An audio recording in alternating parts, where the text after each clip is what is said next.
So now the next thing I want you to do is I want you to put your tongue flat on the roof of your mouth. So if this is the roof of the mouth, I want the tongue flat on the roof of the mouth. So that there's no space, not just the tip of the tongue, right? I want the whole tongue flat on the roof of the mouth. And now what I want you to do is swallow. And I want you to notice that when you swallow, that takes all the excess space out of your mouth. Do you feel that? Good. And now I want you to notice that taking all that excess space out of your mouth creates a suction seal between the tongue and the roof of the mouth, the tongue and the floor of the mouth, and a suction seal at the lips. Can you feel that little suction seal? Okay. So now what I want you to do on your next inhalation is I want you to see if you can draw your tongue toward the back of your head as you inhale, just about a millimeter. And as you do that, it should bring your palate with you. And I want you to notice the sensations you experience the back of your head, neck, and shoulders when you do that. Can you feel how that brings the breath right up into the back of the head, neck, and shoulders? It's almost like you're lying at the edge of the ocean, right? It's almost like you're lying at the edge of the ocean, and the water is just washing up the back half of your body. Can you feel what I'm talking about that? Good. So now I want you to do, now can you open your eyes for a second? What I want you to do is I want you to put your tongue down just a millimeter. So I want her to, I just want her to pull her tongue down like this, and because the tongue is suctioned to the roof of the mouth, it's going to put a little bow, a little flex in the roof of the mouth. Do you feel that? Good, because it's suction there, obviously, it's going to pull it right down. So now do the same thing. I want you to inhale. As you inhale, I want you to draw the tongue back and down as you inhale.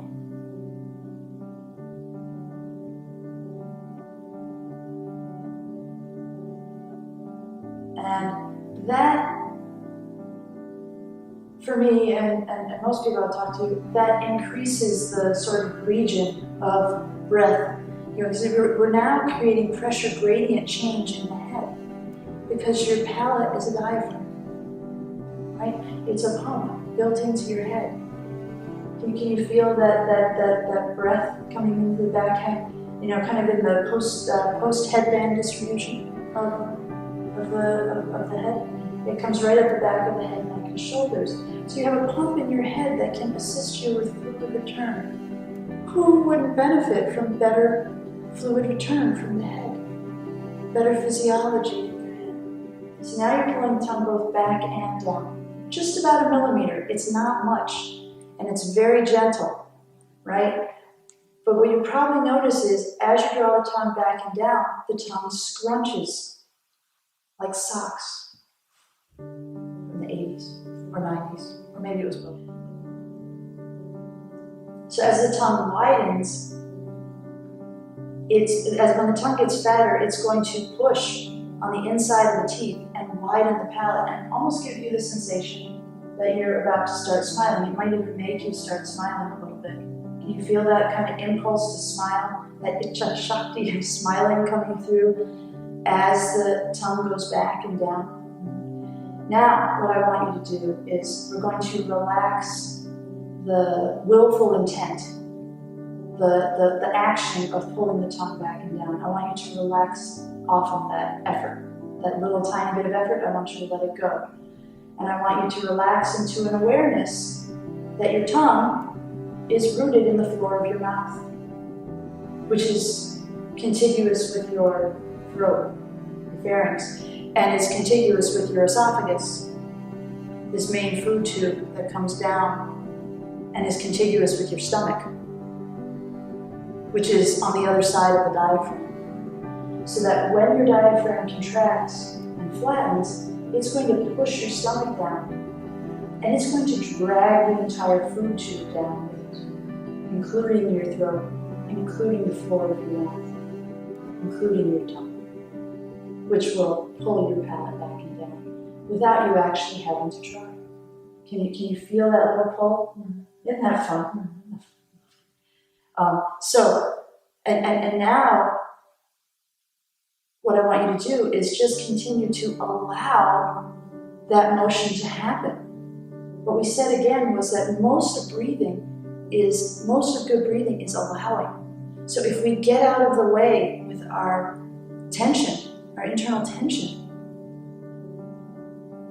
all of these diaphragms are just naturally recruited, orchestrated, like a symphony conducted by the thoracic diaphragm. They will all naturally go into motion if we get out of the way and let it happen. So now, as you continue to let that happen, what I want you to also do is I want you to relax your temporomandibular joints. I want you to relax all the muscles here. Keep the suction seal in place, but let this area of your body be very soft and spacious and open. And I want you to see if you can allow your jaw, your whole mandible, to move back and down with the food tube, because they're all contiguous in the end. Right? So let that jaw move back. It's going to move back and down just a little bit, again, less than a millimeter maybe. But as you do that, what I think you'll notice is that it brings the breath right to the center of the head very powerfully. Do you feel that little like ball, that little effervescent disco ball in the center of your head, emanating out in all directions as you allow the jaw to move? And what you'll probably also notice is that this area here, underneath your chin, this skin, muscle, and fascia that is attached to the bottom of the mandible and the front of the hyoid bone, which is a little bone that floats right in here at the top of the neck. You probably notice that this area under here puffs out a little bit as you exhale and sucks in a little bit as you inhale, kind of like a frog or a lizard, just going to puff in and out. And it's a very small amount of motion, but if you let it happen, then you're going to get this bigger breath right in the center of your head. You can try.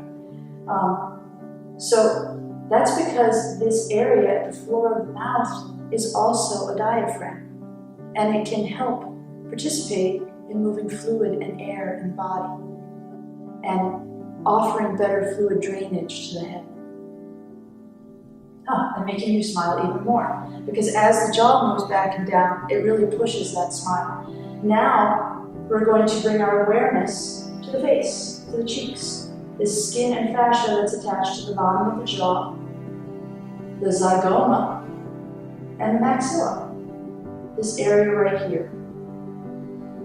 And so I want you to notice that as you inhale, your cheeks are going to hug your teeth.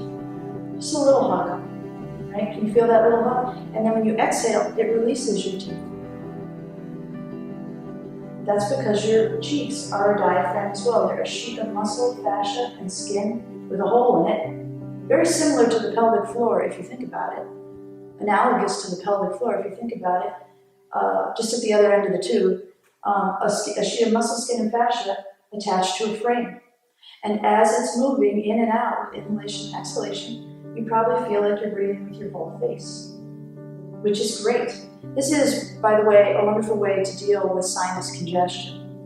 I recommend any time you start to feel sinus congestion, whether it's viral, bacterial, or allergy, start breathing with the diaphragms of your head. Relax and breathe with them, and keep your mouth closed, and ask your body to breathe through your nose, and use all of these diaphragms to breathe. I think you'll find that your sinus congestion clears up quite rapidly. Because you have 3 pumps in your head that most of us are not using.